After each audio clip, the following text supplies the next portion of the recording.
Hi there and welcome to the latest edition of the Gersnet Weekly Podcast, the independent Rangers podcast, which is brought to you by fans for fans and where the content is absolutely free. It is episode 246 of your weekly Gersnet podcast. I'm your host tonight.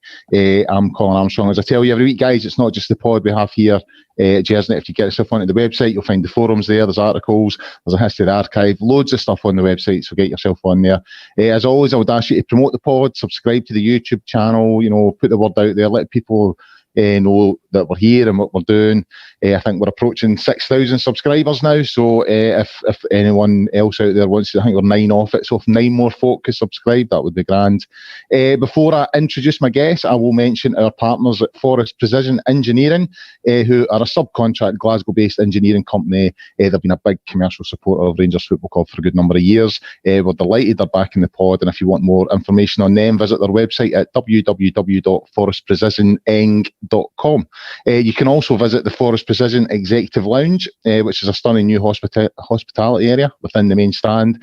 For information on how to book this unique and intimate space, email the club at hospitality@rangers.co.uk. So I'll bring my guests in now. Firstly, I'll bring in Eck. We were out yesterday in a I'm not allowed to say actually because they were showing the game when they shouldn't have been. So I won't say where we were at, but we found an establishment. I know we made out yesterday on the post-match show that we were sitting in the executive lounge at Ibrox, but that wasn't the case. We found a far more dingier environment to watch the game. As Jim's go, it wasn't very nice, mate, but I got a good session in. You're a good workout for yourself, and it's good to wake up on a Sunday feeling refreshed and my body's a temple.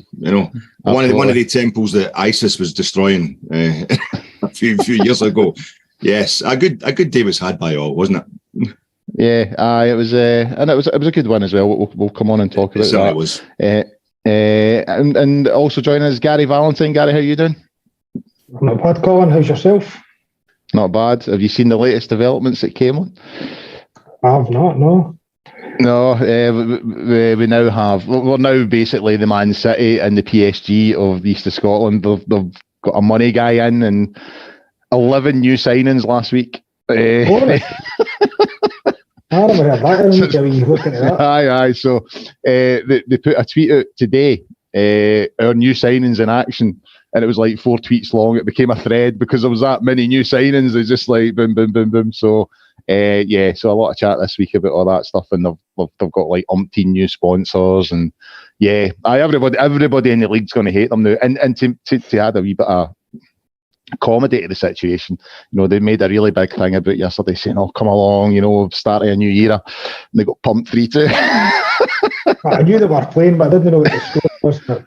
Yeah, Leith Athletic. So the comedy continues at Camelon, but I wasn't there. Obviously, I was away watching the Rangers game. I'll probably be there on Saturday, so I'll get a view of the new boys then. So interesting times. Right, guys, I'll get right in about it. Obviously, excuse me, my voice has just left me here. Really good performance, good result. We were talking yesterday, that ground is. It's notoriously bad. I mean, I genuinely, dear me, my voice is going here. I genuinely struggle to recall a good game on that ground. It's the pitch, it's the way Livingston play, everything about it. Put it this way, I wouldn't want to be a season ticket holder at the Tony Macaroni Stadium. Although, let's be honest, they've lost their claim to have the most ludicrously named stadium in Britain. Because I don't know if you've seen what Bolton Wanderers have renamed their stadium, the Tough Sheet Community Stadium. What? Tough Sheet? The Tough Sheet. Is that a pronunciation? No, a pronunciation thing for constipation. Tough. I just had a really tough. Yeah. Honestly, Stephen, the tweet went out today. I was like, oh my god. So Livingston have lost their claim to have the sort of most stupidest name to their ground. But I mean, it's always a horrible place to go. But I think you made a good point yesterday. The fact that it was raining, I think you said yesterday that Livi like to dry the pitch out and make it really difficult for teams to go and move the ball about. It had been raining, mostly Friday, pretty much all day yesterday. The ball moved about really well, and I would say, behind Hearts, that was probably the second best performance we've had from Rangers under Beale. I think, especially considering, as you say, the history, how tough it can be going to Livingston. It's not just for ourselves. It's up until recently been a bit of a graveyard for our friends across the city as well. And you're thinking, I think this is a thing under Beale. We've been thinking this is where he's going to slip up. This is the one place it's going to happen. And every time we've thought that, not only has he won, but he's actually winning more kind of. Wasn't a great amount of style involved in the overall performance yesterday? Some style in one or two of the finishes, but I thought he's getting better and better. He's just ticking off all these it's almost like he's working through the bad days under Gio, all the places that we had a hard time, going up to Dingwall, and dropping points there. Well, he's went up there, he's won 1-0. Wasn't he great, but it was, it was fairly solid. And Tannadice is a place that's given us problems under Gerrard, last season. He went up there, 1-2, and blew him away second half. And I think it's Tynecastle. I've gone on about this too much the past few weeks myself, how they were going to try and play us at football. They set up to try and play us at football and never got a sniff. That was their most kind of stylish performance under Beale by a mile at Tynecastle. And then yesterday they were forgetting that not only Livingston, the classic problems with their pitch and just the whole environment, the Tony Macaroni. It's the fact that they're fourth, Hearts were third, Livingston are fourth, and they're coming off. And I didn't like the fact they're coming off the back of that kind of slightly humiliating defeat to Inverness in the Scottish Cup. So they're going to be right up for it. You're thinking if there's going to be a problem, particularly if we've got our eye on the cup final, too many players focused on the cup final next week, this is where it's going to go wrong. So obviously we'll get into how the game actually panned out. Lots of problems, lots of things that could have been better, but to come away with a 3-0 win, I was really, really tough, mate. Gary, the starting 11, when I seen the starting 11, obviously no Tillman in there, which was a wee bit of a surprise, but, I'm assuming he's been rested for next week. Jack's obviously picked up a knock, no Lundstrom in the squad. I looked at that midfield and I did think, based on, I think we could safely say now that maybe Beale diluted the squad too much last week against Thistle, and that's why we ended up having the problems that we had. When I saw that midfield, I did think, oh God, you know what I mean? Kamara, the new boy, what's his name? I'm having a brain freeze again. Cantwell, another. Yeah, I just thought, is that enough? In that ground, but it turned out the total opposite. I mean, I thought Cantwell played well, Raskin played well, Kamara played well, we moved the ball about well. So overall, when you consider we've got a cup final coming up, we've rested some players, we're giving some other players a chance to come back from injury. Boys that are coming back, like Ruth, they got a few minutes on the park as well. So overall, despite having not sort of a mild heart attack, but when I did sort of look at that midfield thinking, that might cause us problems today. Yeah, definitely. But I think I'm signing Cantwell and Raskin. That's shown the level of players that he's wanting to bring in, guys that can just come in and be first team players. I reckon if Jack and Lundstrom are maybe fit, they maybe wouldn't have started, as he seems to be kind of introducing them gradually. But it's good that he can bring in players of that quality, and it doesn't really dilute the talent that's in the park. So yeah, I'm happy. I just hope the other guys are fit for next week. Also, do you think one player I think that's played as if his jersey's been safe this season is John Lundstrom. You know what I mean? There has been an attitude, or it looks like there's an attitude of, well, there's no one there to take my jersey. So it's good that Cantwell and Raskin have arrived. It's because that competition for places, that encourages players to perform at their best, because they know if they don't perform at their best, well, that guy there, he's going to come in and have a crack and take the jersey off you. Yeah, that's the way it should be. I don't know if Lundstrom is maybe still living on the last few months of last season and think he is maybe undroppable, untouchable. But that's why you need quality players in all positions, so that you're always looking over your shoulder. When you do finally get in the team, you know that you can't have a poor performance or somebody else chomping at the bit to come in and get that jersey. So it's I don't know if you listen to Beale's interview that he done on Rangers TV with Emma Dodds during the week. That's what he was saying. He's got a 23-man squad, all players at a similar level, and then it's just a case of them fighting out for the positions. That's healthy. That's what you want. Yeah, I'd agree with that. Eck, as I said, we were sort of commenting early doors, after sort of 5-10 minutes, you were worried that the big man for Livi had scored in the 5th minute at Livingston. He'd done the same at Ibrox. So when we got to the 6th minute yesterday, we were quite relieved. But we started so well, we were commenting early doors after sort of 10-15 minutes, really started well here. Then we get the goal,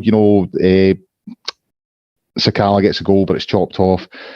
Then we get the penalty. So, one, we'll talk about James Tavernier now, but I think we should focus on the VAR side of things at the moment.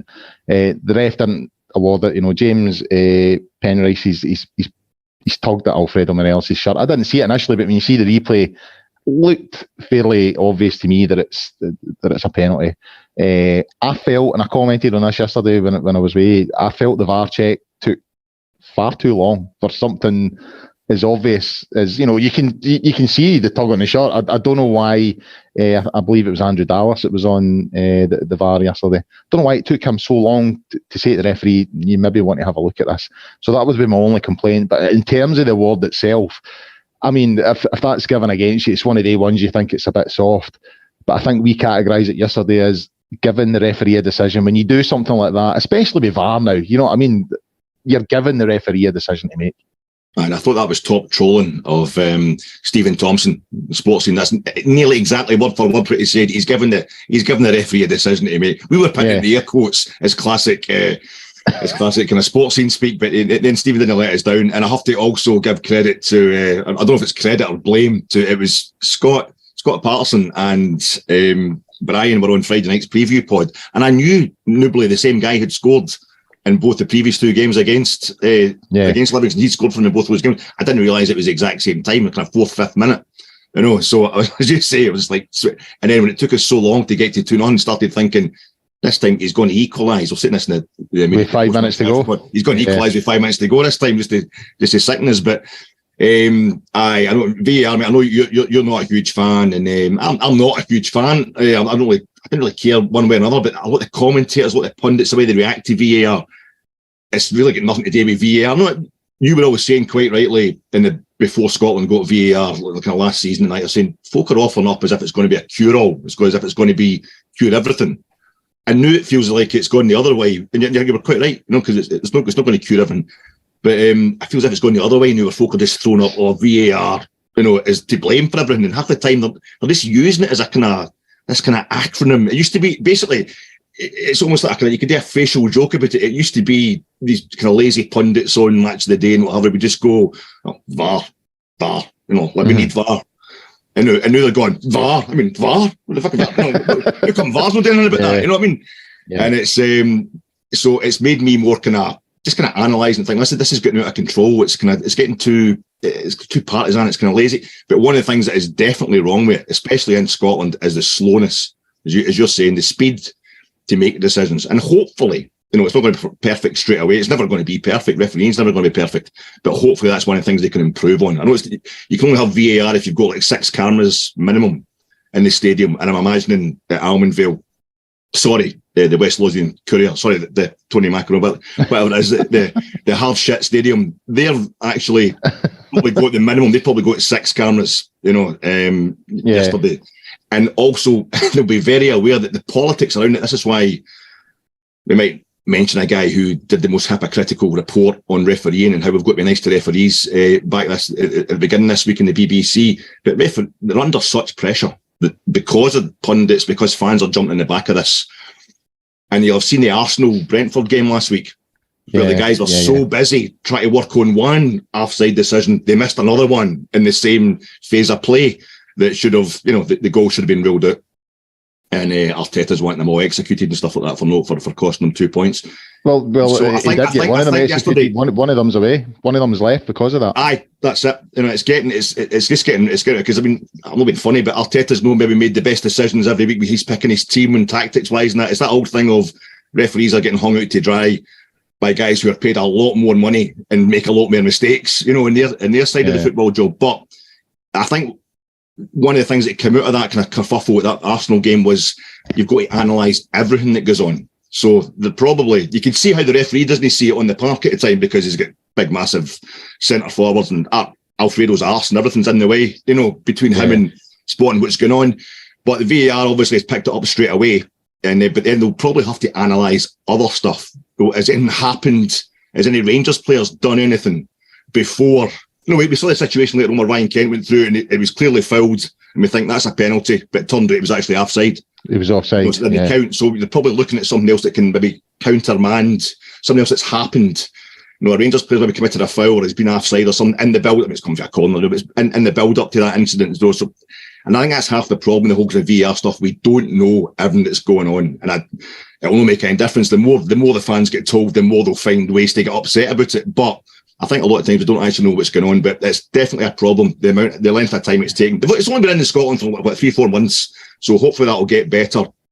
And hopefully they'll get better technology, for things like plotting offsides and all that. But as you say, it's a pretty straightforward decision. I would be interested to know exactly what the process is. And I think there's a wee programme coming on. It's BBC Scotland, unfortunately. The verdict or something that's coming on. It's going to be just discussing what goes on in the VAR room and that and how it actually works. But I don't think that'll clear anything up. But it might give you an idea of why it took so long. But the main thing is we got the penalty. It's terrible. I don't mind. I actually quite enjoy the drama. I'm not so keen on it when it's my team, but see, watching football generally, I've quite enjoyed it. It drags it out longer. I get more bang for my buck. The game's go on longer and everybody kind of gets upset and excited. I quite enjoy it all. But when it's Rangers, you're just like, that's a penalty. Geez, it, I want it straight away. But the main thing is we got it and Tav converted it. And that was the main thing. On Tav, Gary, he's not had his best season. For long periods, it looks like he's been carrying an injury. He's not opening up his legs when he's running. He's struggling in that respect. But he reached a milestone yesterday when he took his penalty and scored that. That's 50 goals from penalties he scored for Rangers. He obviously also got the free kick, was an absolute peach later on in the second half. So even though he's not had the best of seasons, I think we have to, give him an easier time here, because I've heard a lot of people criticised him this season.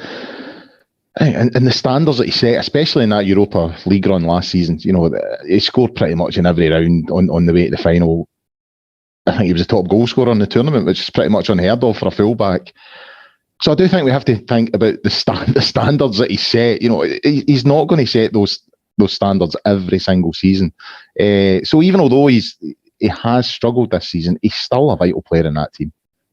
Yeah, actually, take my point that I was going to make about Tav is that the form he had last season, he could be a wee bit of a victim of his own success. Yeah. But the thing is, he's for having a poor season. I think they said that was his 10th goal of the season yesterday. For a right back, and the amount of assists and chances he makes, if that's a poor season, I don't see what a great season is going to be, because if he betters that, he's running for player of the year or whatever. Yeah, I didn't understand how the flack he gets, because he very rarely misses a game. He's nearly always involved in goals and assists and things like that. And for all the statisticians and whatever that are into football now, his numbers are just ridiculous for a fullback. And considering we signed him for like $200,000 or whatever it was, we've made that money back tenfold. I mean, the free kick yesterday, he scored the free kick earlier on at Livingston as well. I think it was the opening game of the season that he got the equaliser that day. But that free kick yesterday, that is as top bin as you can get. No, it's and the corner, an absolute cracker. Yeah. And it reminded me of the one he scored against Hibs in his very first game, because it was a similar kind of angle and put it to that post. But yeah, absolute cracking goal. And it's when he walks away, just shrugging his shoulders like as if it's class, absolute class. And his penalty was a very good penalty as well, considering he missed the one last week. So yeah, that's another thing. He's brave. He takes it, even though he's missed last week. He's still prepared to step up. That's not the first time. He's missed a few penalties, and he always stands up and takes the next one. Takes the next one. So that's a captain and a leader for me. Going into the second half, totally dominant in the first half, and we'll come on to talk about it. The sort of the inability to kill the game off, and the fact that we kind of relied on two set pieces yesterday with the free kick and the penalty for 2 of the 3 goals. we had a lot of chances and cut them wide open at times, but just that sort of inability to put the game to bed, to finish them off. And then we hit this wee sort of 10-15 minute spell sort of halfway through the second half when all of a sudden Livingston are pressing us further up the field. We just can't seem to get out. I mean, they weren't battering at the door. McGregor wasn't making save after save, but they had a couple of wee half chances, and and that's, you get back to that sort of nervous thing of, because we've not put the game to bed, all it takes is something stupid and all of a sudden they're back in the game and we find ourselves struggling. So it was a wee bit frustrating to go through that. And, it's going on about the poor finishing. That's what makes you uncomfortable. You're putting pressure on the defenders there. If you're creating chance after chance, I mean, the one with Kent when he was right through, I mean, I know Kent's playing really, really well at the moment, but I mean, that was a really poor chance to miss. I think his second touch was poor. It's knocked it too far in front of him, and therefore it's narrowed his angle. But if you don't put teams to bed, you're putting pressure on the defenders. That means they've got to keep that 1-0 scoreline. They can't concede. So although we've, how many games has Beale had now? Is that 14? And he's had 13 wins and 1 draw, something like that. You can't argue with the form, but there is things in there that we need to improve. We need to be putting teams to bed a lot sooner. Absolutely, and then Gary's waxing lyrical quite rightly about the captain, who I think's an all-time Rangers hero, and it's Tav that puts Kent through as well for that chance. He's immense, Tavernier. His numbers, as Gary said, are just to speak for themselves. And I think the other thing with James Tavernier is we've all suspected he was carrying an injury. That the club were maybe covering up or whatever for whatever reason, because whether that's right or wrong, the fact that when he was playing poorly with what we thought was an injury, the whole team was playing poorly. And I think that in itself tells us what we need to know. We maybe relying on him too much, but a lot of folk talking about it was a 1 year anniversary, the game in Dortmund on Friday. There was 1 year since we won 4-2 in the Westfalen, and Tav scored. That game he scores 2 in the return leg at Ibrox. He scores the first goal in every one of the European games at Ibrox. He stands up to take the penalty. We don't want to talk about the penalty shootout, in Seville. I still haven't really processed what happened over there. But the captain stands up and just slams away the first penalty to set the tone, you would have thought, in the shootout in Seville. He's an absolute legend for me. And you're right, we didn't finish it off, and suddenly we had the wee joke about Nubly, it's like that's the 6th minute, he's no scored, but you get to that point, and it's also that thing that had been going for you at the beginning of the game where the pitch is slick, it's a bit wet, this is helping us. You're suddenly starting to think, oh no, this is going to help Livingston. They just need to lob one ball in there and it skids off somebody's head because it's so wet or whatever, and that's it. It's one each. We can't be bothered with big comebacks a week before a cup final, blah blah blah. You've broke points and you've kind of basically gifted Celtic the championship the week before we go to try and take another trophy off them. So I think and I think it coincided, by the way, with Jason Holt coming on. Jason Holt come on for Livingston.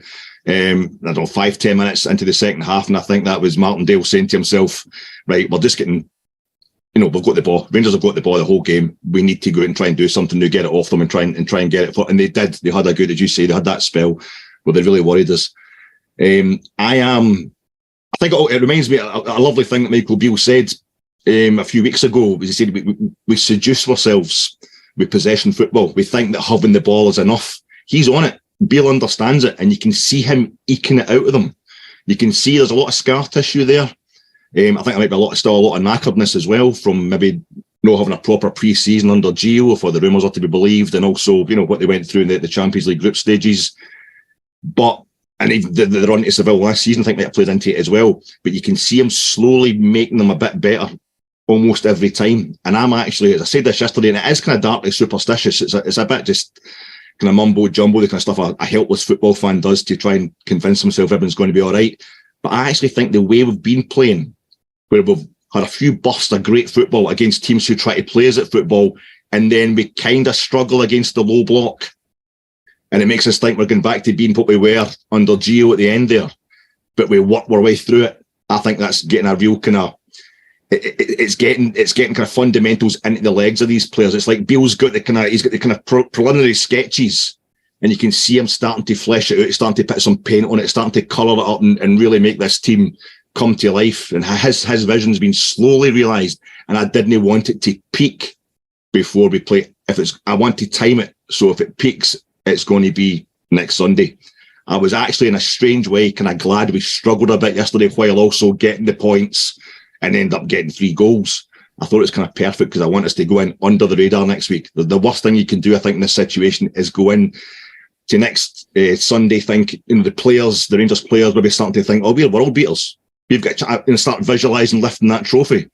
What they want to be doing is concentrating on themselves, and there was enough, that inability to still break lines when we've got all these we've got Cantwell, we've got Raskin even supposed to be a bit of a line breaker, but we still, as you say, can you get goals for open play when we need them? We go through long periods of these games, like, are we going to get that second goal? Are we going to follow this up? But when Hearts set up against us to play at football, we pumped them. Constantly, we just played them apart the whole game. Even when Celtic came to Ibrox, we gifted them a goal straight away, but we played our way back into that game. And at the start of that second half, we get pumped in about them. We really tore them to pieces for a good 20 minutes. Wasn't enough in the end up. And I think it's building towards next week. And as I say, it's really a really perverse thing to say, but I like the idea that we've kept our powder dry a wee bit, because Celtic are certainly going to try and play us at football next week. They're going to try and play us off the park. And I think that will hopefully also act as a release for a lot of these, even like Cantwell and Raskin, just a few games they've played, they'll suddenly think, this is good. I'm maybe getting more space, if they're selected, obviously. I'm getting more space than I've been getting these previous games with Rangers. I'm going to enjoy this. So, it's bad, mate. It is, but it's something to work on, but we're definitely getting better at it. We're winning all these games, as you say.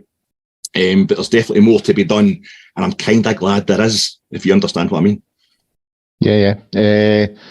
Gary, on Cantwell and Raskin, again yesterday, I saw Raskin's stats today, really impressive. It doesn't really stand out in a game, just quietly seems to go about his business, which I think is always a sign of a good acquisition. Cantwell, I think me and Eck were talking about him yesterday during the game. Again, signs there.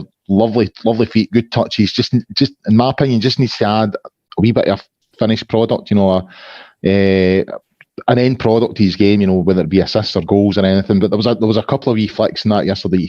You just thought, this guy looks good. So they do. We were talking earlier on that adds competition for places. With the likes of Ryan Jack and Lundstrom, who have maybe felt fairly comfortable with their places in the team because there wasn't a huge amount of competition. These two guys look like they could be quality acquisitions, and it looks like they're certainly going to add to the squad and probably the starting 11. Aye, definitely. And the thing is, especially with Raskin, he can play other positions, not just the kind of holding midfielder. So, like, we were talking about Lundstrom earlier. Raskin's playing the same kind of position, but to me, there's a lot more to his game. Seems like a lot more energy in that to kind of sweep behind the midfield. So it's good that you can have players to play in the same position, but they give you a totally different tactic you could use with them, if you know what I mean. So it's good as it's having all these different people, as we kind of said earlier, players that are the level of the first team players, but you don't need to play them every game. They can play certain games, maybe suit them more. As you say, Cantwell, maybe a game yesterday, maybe wouldn't have played if everyone was fit. But then you'd maybe play against the Hearts away because you can know you get more space, you can do more things. So, yeah, good. It gives us options in these two guys. And Roof as well, Gary, I know he is becoming a bit of a caricature of himself in terms of his injuries. When he came on against Aberdeen a few weeks ago, it was almost a joke. He went off after 10 minutes holding his shoulder. He's just like, we waited the best part of a year almost to get him back. And within 10, 15 minutes, he's off again. I was really chuffed he got his goal yesterday because he's a really intelligent foot. I think he's the best striker we've got at the club. The issue is obviously his fitness. We can't get him on the field to give us enough minutes. But I just think he's so intelligent, hard working. It's him that gets the foul yesterday for the free kick and puts Livi down to 10 men. And when Taff scores that free kick, it's pretty much game over then. It always kind of works like that if, a team scores from a free kick where they've lost a man because of the foul.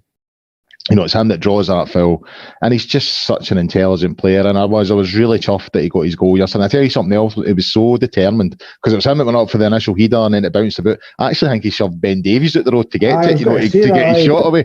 He's just so determined to as well. It was just like, out the road, I'm scoring. You know what I mean? Aye. That's what you're wanting. You're wanting guys to. That's the hunger you're wanting, and the drive to succeed. That's what.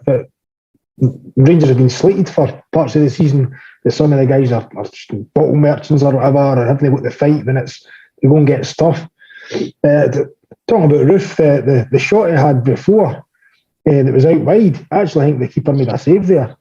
He just nicked it. That could have been going in the far post, but there's a different kind of strike for his actual goal. But yeah, I think maybe Beale's now in a position where he's got to try and manage Roof a bit better.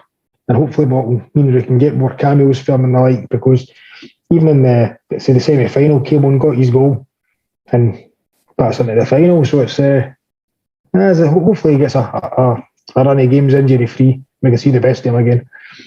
And it's good when you consider next week another option. I mean, I would doubt he would start, but like in the semi-final when we played them last year, an option to bring on, because I genuinely think he's one of these strikers that worries defenders. They genuinely worry about that guy. Because his movement's so good. He's strong in the air.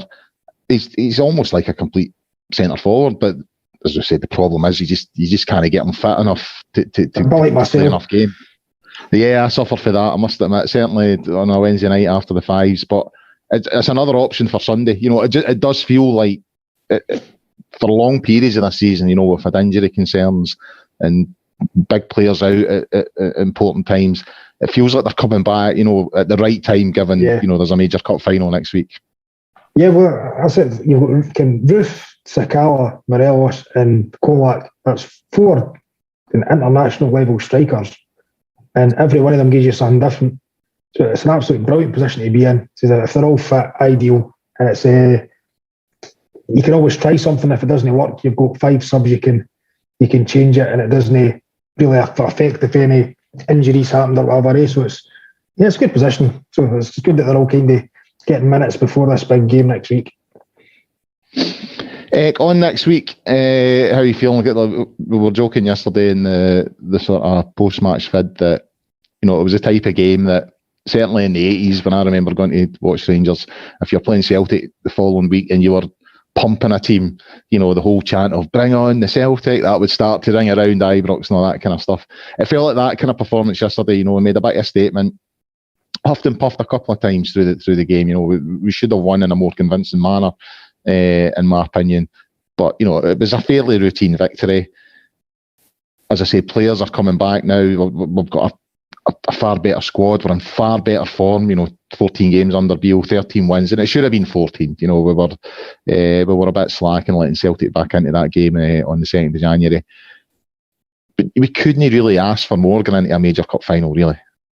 No, and while you're talking about joking and we're post-match vid, and I see you're wearing the ear defenders yourself tonight. I have to apologise to Nicky Devlin, the captain of Livingston. I put a tweet out about this today. It's amazing the difference, 1.5 pints of kind of lager and lime makes. Remember at the beginning of the game, we were watching the game, I'm stone cold sober, and there's Nicky Devlin comes out with these ear defenders on, the big ear thing. And somebody's got, let's see what's that all about. And well, maybe the guy's got a problem. You know what I mean? God's sake, he's maybe got don't be slagging the fella. Cut to, a half pint later on, I'm on the video and going, what was it Nicky Devlin all about with these stupid ear things on? Turns out he was actually doing it in solidarity in support of the Rangers mascot. The mascot, Ear defenders. It was an absolutely class act by Nicky Devlin. So, of course, I'm mouthing off like an idiot. Just a day after, Chelsea's worst ever striker is slagging Michael Beale for having a mole in his face. I'm joining in. Friday night, I'm going, that's petty and childish, and there's me yesterday doing exactly the same thing. But Chris Sutton knew he was being childish and petty. We didn't. You know what I mean? Well, I did at the time. You know what I mean? It was absolutely pathetic. The guy, Nicky Devlin, absolute class act, and I think he deserves a mention. That was different class. We supporting good Rangers people there. But I think, and you're right, you're saying about Kemar Roofe, it's great to have him as we go into this game.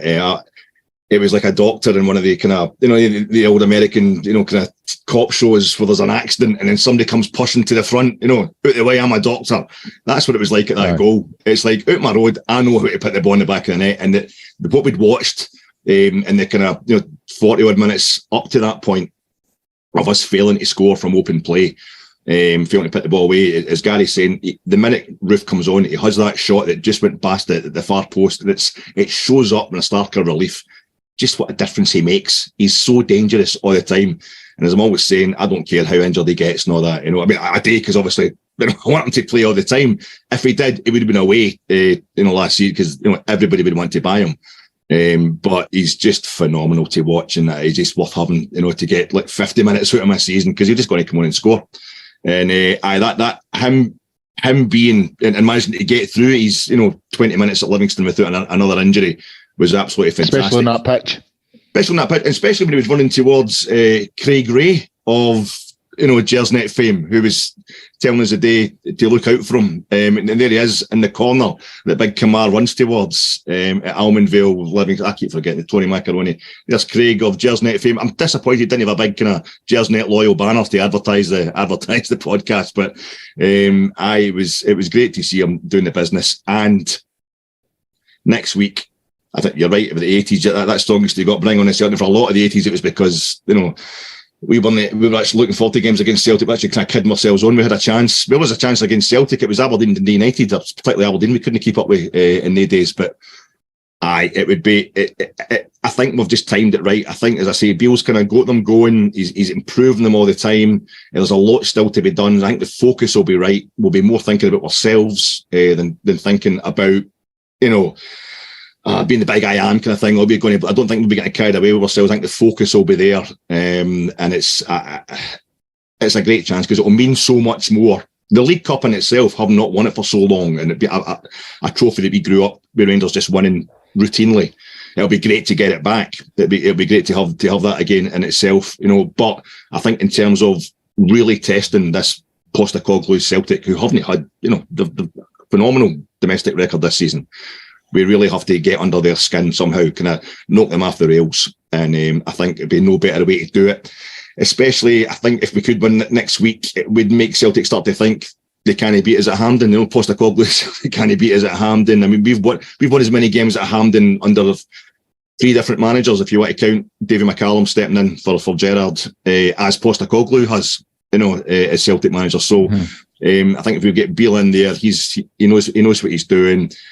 To next week, it would signal us mounting a proper challenge to them on all fronts, and I'm as nervous about it as I am kind of looking forward to it, and that's always the way you should feel, I think, going into a game like this. The reason I want us to win it is I can't wait for the League Cup to be derided as a Diddy Cup again, you know what I mean? Because it's mattered for the last 12 years or so, you know what I mean? It would be good for it to get its rightful place as being derided as a Diddy Cup, because it always is the minute we win it. It's got 3. The only trophy in Scotland and England, the only major domestic trophy would be 3 handles, and it was only any use if it was part. I always thought it was quite symbolically quite good, because it was only ever any use as part of a treble, But no, it'll be absolutely fantastic. And remember, of course, if we win the League Cup and the Scottish Cup, that makes us better than Celtic if they win the league, because remember the 2 cups are better than that. Which is a shame, because that was the real shame about us not winning that penalty shootout in Seville, because a Europa League and a Cup Winners' Cup would be better than a European Cup, by that same metric. So it'll be interesting to see what happens. As I say, if we're going to win it next week, I would like to win. Obviously pump them, but the main thing, I would actually prefer, I think, for it to be a clearly terrible VAR decision that gives us the cup. You know what I mean? Oh, that would be absolute meltdown. Right. Love it. Just don't even want to consider it. I think I recently resigned FM would come back into office to hold a major inquiry if that happened. Anyway, Gary, on to other issues that have been sort of on the go this week. Michael Beale's been in the press a lot this week. One or two things that we should mention. The first thing is Chris Sutton. So he's obviously responded to to comments made by him about Tillman's goal against Thistle. And I have to be honest, I mean, some of the stuff that came out about that, I found it incredible. You know, when you consider the gesture that Rangers done, you know, they gave Partick Thistle their goal, and, you know, rather than people applauding the gesture and saying, actually, that was a decent thing to do, they should get credit for that. It's been almost derided. Would they do it against Celtic? Would they do it against other teams? I noticed the hipster shower that have their show on a Friday night on BBC One, they were having a go as well, saying it was really patronising towards Partick Thistle. You're thinking, what did Rangers have to do to get some credit here? You know, if they hadn't have done it, they'd have got stick, and because they did do it, they're getting stick. But we'll focus on the comments from Sutton and the sort of response from Michael Beale. Now, some people, you know, Barry Ferguson has had he say, Alan McCoist also has had he say, saying, you know what, he shouldn't have said anything. It's just like, let Sutton spout off and don't respond. Others, and I'm kind of in this camp, I'm kind of the feeling it was time something had to be said, because there's just so much nonsense coming for these people that I think Beale's well within his rights to say, actually, you know what, you can just shut up as far as I'm concerned. You know what I mean? He's a bit of a balloon. And what really bugs me about Sutton is the difference of his sort of the level of his punditry. You know, when he's talking about the Premier League, like, see when you listen to the Monday Night Club on 5 Live, you know, the sort of level of punditry he offers then is miles away from what he does when it comes to the Scottish football stuff. It's almost as if he looks at the Scottish football thing as a bit of a joke, and he can just piss about. And that annoys me. I find it quite patronising that he doesn't give the same sort of level of seriousness and professionalism to the Scottish stuff as he does the English stuff. So I'm actually all right with Beale giving it a bit back. I think he was entitled to do so. Definitely. I agree with you about Sutton. He's done it for long enough in Scotland. And the thing that annoys me more is that the people that are above him allow him to do it. Because his comments to create controversy and get people talking like that. All they've done speak about that Rangers giving Partick the goal all week.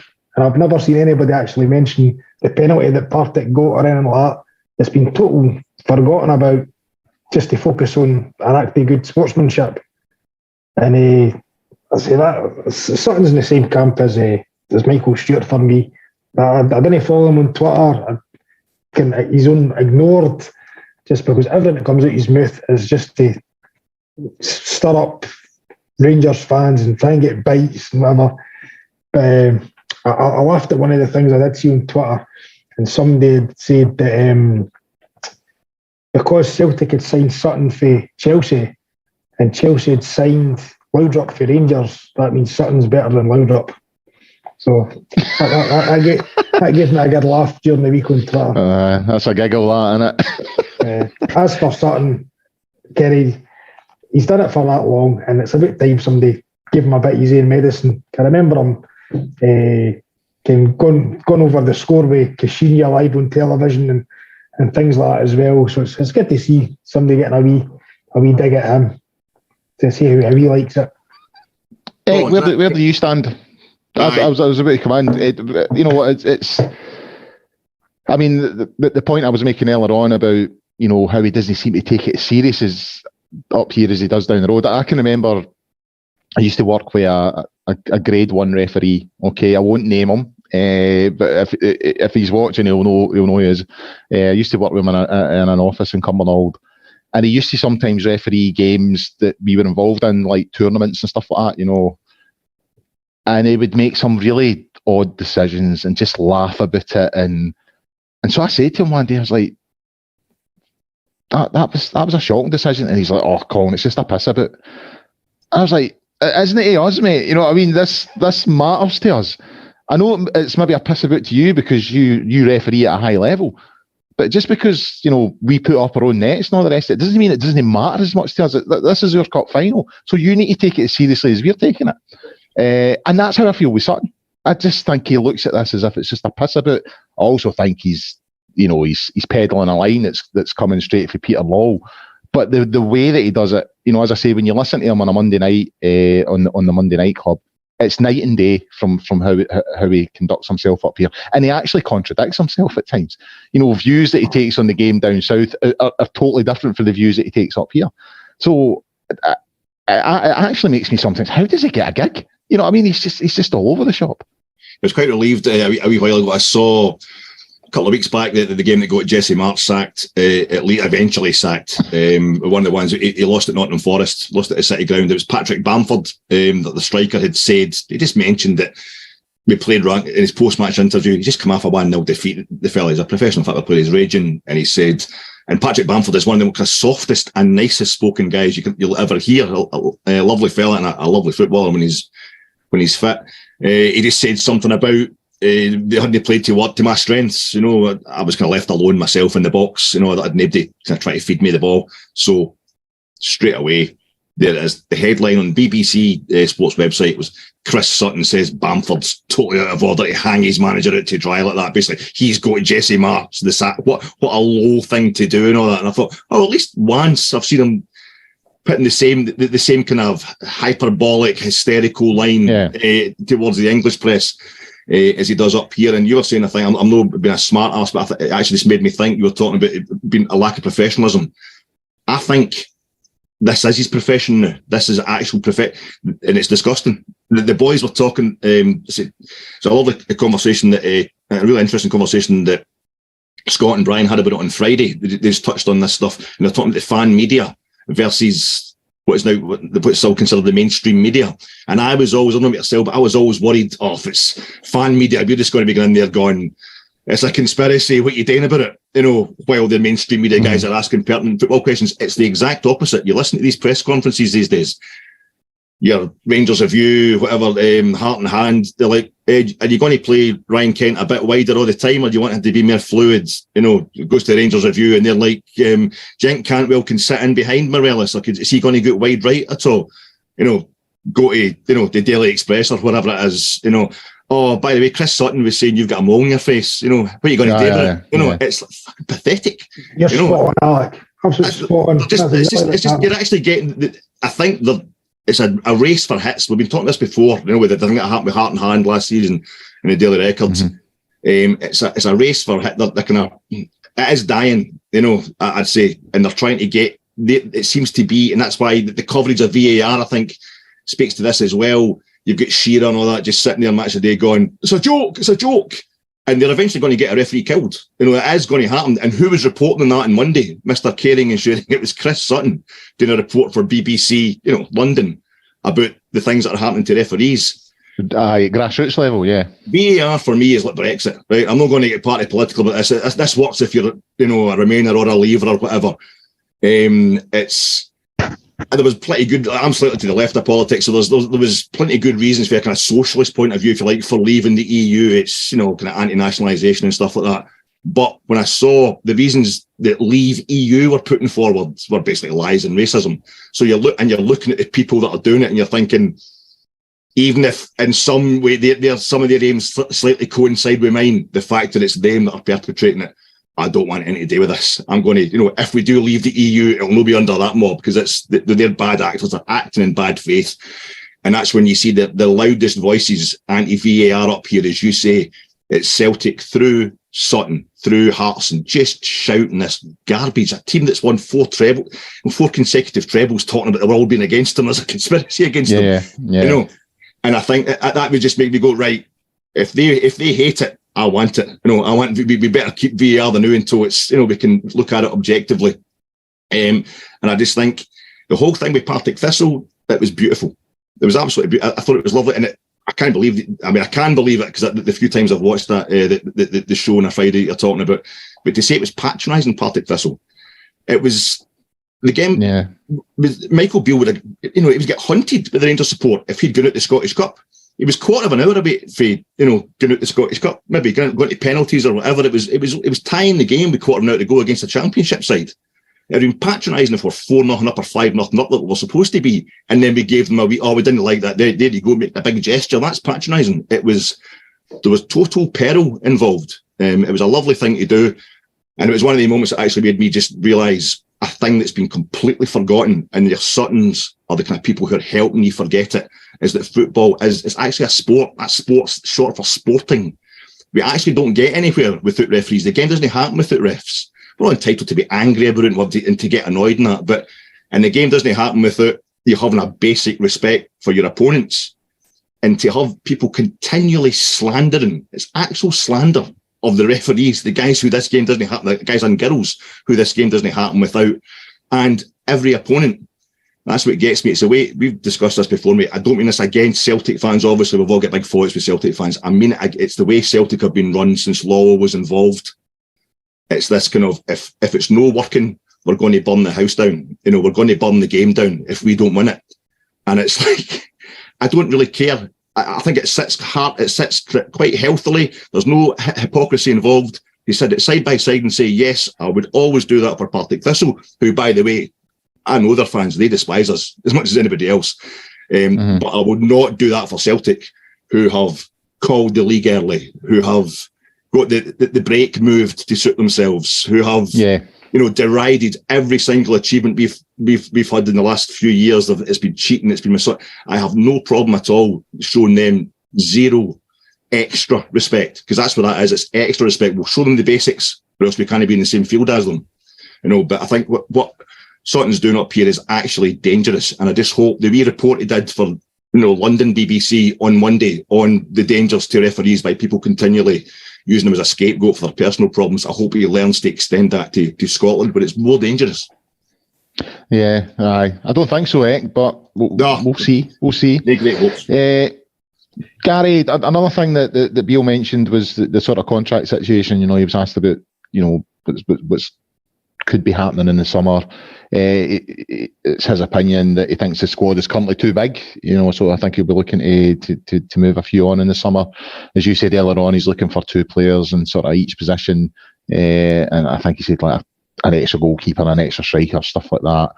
But there's 2 main names that are sort of getting talked about a lot at the moment that are out of contract in the summer. That's Alfredo Morelos and Ryan Kent. And he also said, essentially said that futures are there to be decided. I think he's putting the onus on the players to say, if you want to stay here, well, you need to start performing, you need to start winning trophies, you need to start winning games, you need to start showing that you're good enough to play for Rangers Football Club. But it'd be good to know your feelings on Kent and Morelos. I mean, Ryan Kent, I don't think anyone can deny we've started to see the best of him over the last few weeks since Michael Beale returned. Alfredo Morelos, I'm not so sure when it comes to Morelos if I want to offer him a contract into the season. Where are you with those 2? Because those are 2 big names, and especially with Ryan Kent, he cost us $7 million. I think it would be a mild disaster if he walked out the door for free. Yeah, I think you've got to take that into consideration. The fees paid. I spoke about Tavernier earlier about repaying his fee. You could say Morelos has done that, but I'm not quite sure Kent has. It's a tough one because we know how good the pair of them are, but they didn't do it enough, and that's the big frustration for me. I think Beale had said that they're happy. They knew that they are playing well, so I'm hoping they're maybe in a good place. And you're seeing what's happening with Bassey and Aribo. Who I'm sure they'll still be in touch with. They're not in the best of times either, so I'm hoping they'll see it's maybe no as good when you leave Rangers. I'm sure Beale, was it Beale mentioned that? It was an interview. He says one positive is if they did go, it frees up a hell of a lot of wages to bring in top class replacements. I really don't know. I'm in 2 minds. I think you've got to take it as are you getting the players that we know they are, or are you getting the players that go off the boil a wee bit for certain parts of the season, certainly in Alfredo Morelos' case, which is very frustrating, and most count how many times he's let us down over the years, but then the amount of good times he's gave us as well, so it's a tough one. I'm not quite sure. I'm still on the fence with that.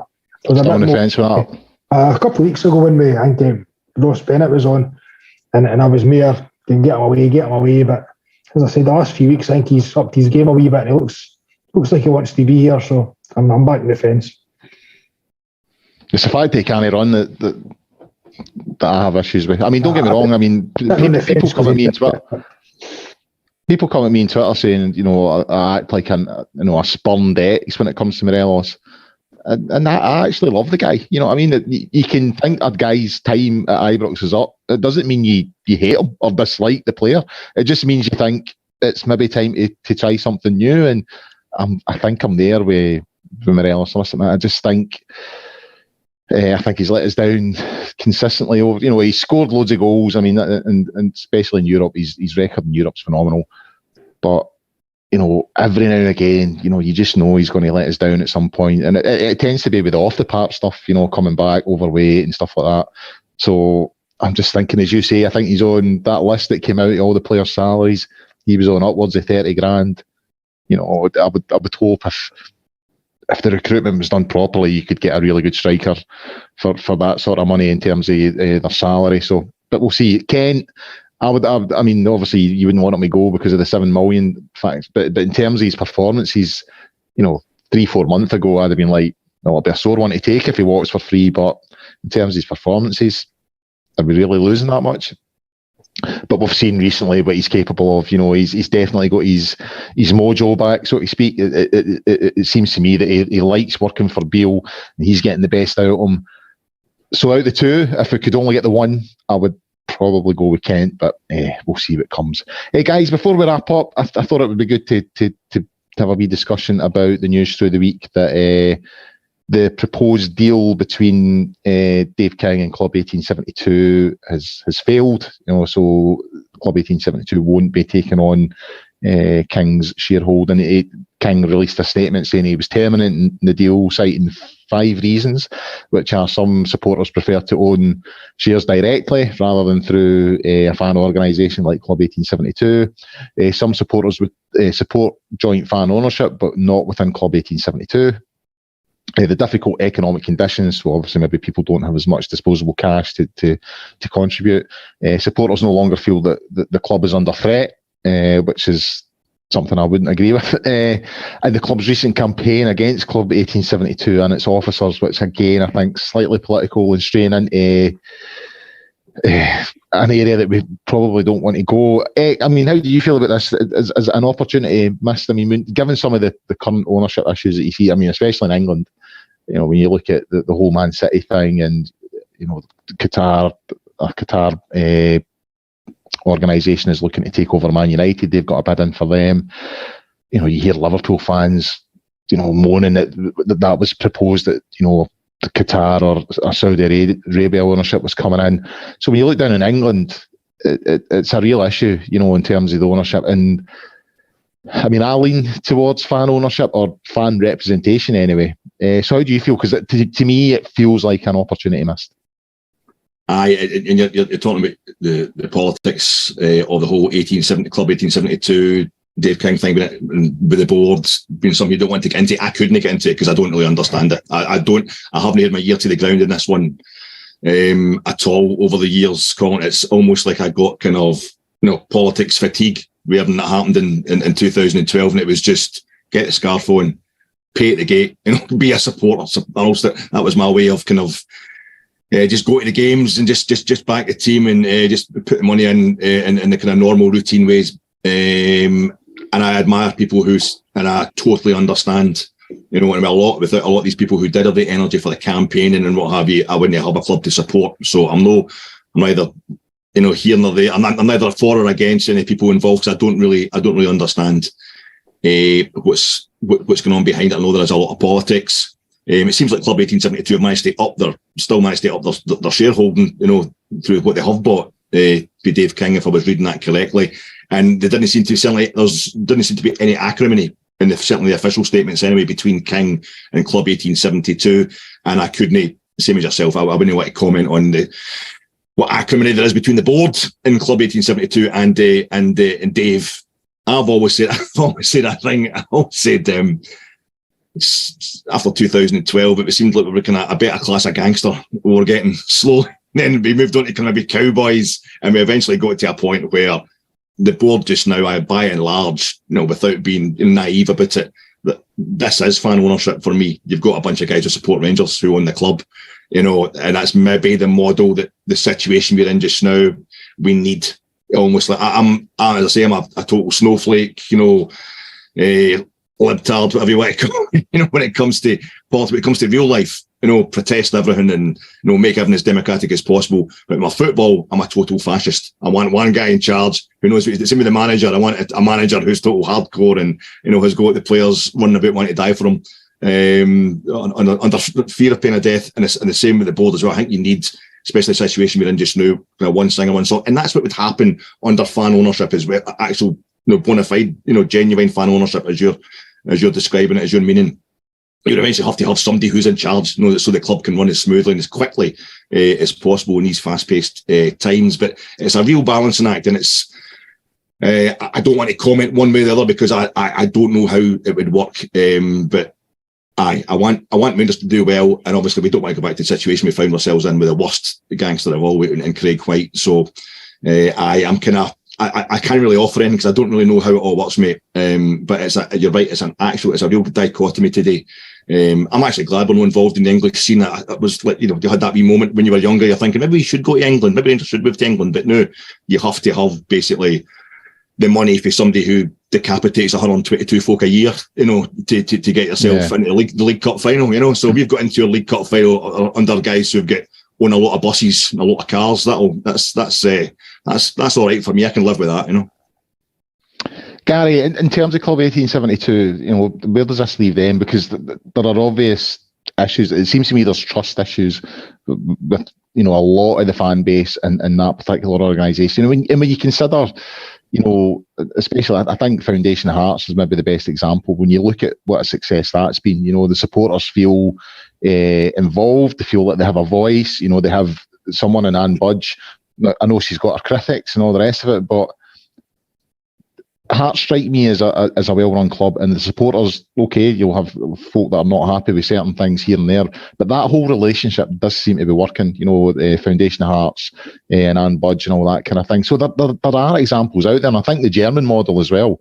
I remember seeing footage from the Bayern Munich, the annual meeting and all that kind of thing with the board, and because the supporters have a huge shareholding, they can actually veto things. Fans were standing up saying there's no way you're signing a contract with that organisation because they're responsible for this, and this, and it's not happening. And they've got a real voice. It's not just turning up at an AGM and saying, "Oh, I'm not happy with this, I'm not happy with that," and the board go, "Aye, okay, we'll look into it," and you never really hear anything again on that issue. They've got a proper voice. They can veto stuff.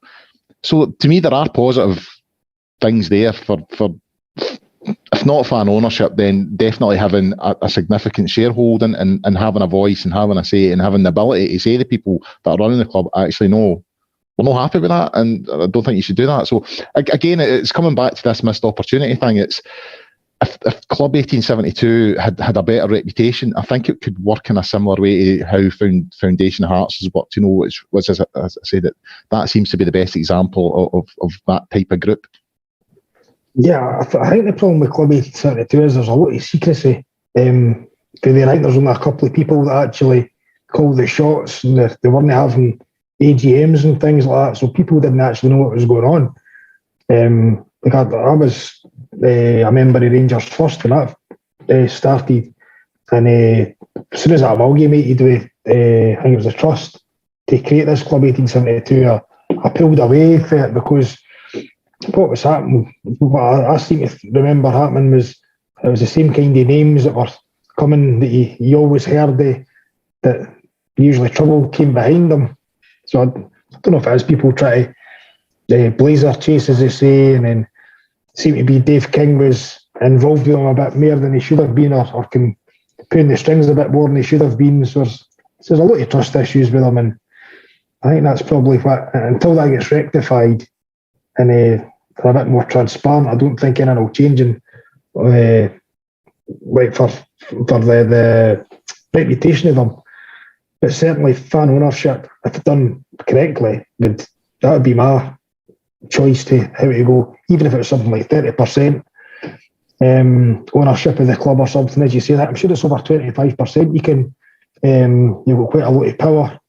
That's something that we should certainly be looking at. But the idea's there, but I don't think Club 1872 and its current guise is the is the correct vessel to do that. Is the answer. I mean, I can remember joining the Rangers Trust, years ago. This will be about 20 years ago now, and Colin Glass and all those guys. And I was actually there at the opening meeting. I think it was at Partick Borough Halls, and Mark Walters was he came in as a chairman and all that kind of thing. And there was a real, I mean, the motivation at that point was concerns about David Murray, and where the club was heading financially and all that kind of thing. And I think I remember saying to folk at the time, I can remember standing in the Vale, waiting on my train after I'd been at a game at Ibrox. And I got talking to another Rangers fan, and I was saying, I'm in the Rangers Trust and all the rest of it. And he was like, what are you in that for? He was like, David Murray is Rangers. And I thought, that's an issue right there. I says, no, mate, Rangers were there long before David Murray was, and they were there long after he's gone. I says, and I think at the time Rangers were like 60, 70 million in debt or something like that. I says, as a support, we need to take more of an interest in this stuff because it's our club. What I mean? This guy shouldn't be just running riot and doing what he wants. And well, we all know where we ended up. You know what I mean? We ended up in the third tier of Scottish football because of poor governance, really. And I think if the support had more of a voice at that point, if more people had listened to the Rangers Trust at that point, and maybe it wouldn't have been avoided. Maybe the situation was too far gone. I don't know, but I just felt they were ignored because everyone was so into David Murray. Everyone was so believing in David Murray. No one was listening to this relatively small band of supporters saying, actually, you know what, we maybe need to start asking questions. And I think that's what it's about. It's about supporters taking responsibility of their club and taking an interest in how it's run. And I think having this mentality of, win at any cost. I don't care who's in charge of the club, as long as they're bringing money and signing the best players. I've got a real issue with that. I want the club to be run properly. I want it to be doing things the right way and all the rest of it, and not just taking, money from some dodgy organisation to ensure that we get the best players. So, but I think you're right. I think clubs 1872. I don't think that's going to be the vehicle to get us to that place. Right, guys. Looking at the time, I'll wrap things up. I need to mention though there's the Hall of Fame dinner tonight, and I've been getting updates as I've been live. So hold on now. I see Alan McGregor. So a big congratulations to Shagger. He has been inducted into the Hall of Fame for his football exploits. That's a different Hall of Fame. You know what I mean? Aye. But he's been inducted in the Hall of Fame for his goalkeeping capabilities, as has Stephen Davis, which I think we can all agree is, well deserved, especially considering his current predicament. So a big congratulations to those two guys. Brilliant stuff. Even if Alan McGregor has blocked me on Twitter. Anyway, we'll not get into that. So, right, where am I? I've lost my place here. I'll need to get my agenda back up. Right, guys, so that's us. So a big thanks to Eck and to Gary. Great stuff from them as always. We were live tonight. We were live on the Sunday night. But the show will be available to download or stream on a variety of platforms from tomorrow, including Acast, iTunes, YouTube, Castbox, Stitcher, Spotify, all your usual places, guys. We'll have a show out on Friday night. I believe it's Craig and Dougie who are on Friday night previewing the League Cup final. We'll have a show out next Sunday night, obviously. Maybe not, if we're all celebrating winning the League Cup. I don't know. We'll just have to see how it goes. But in the meantime, get yourself onto the Gersnet website and forums at www.gersnet.co.uk. And until next time, guys, bye for now.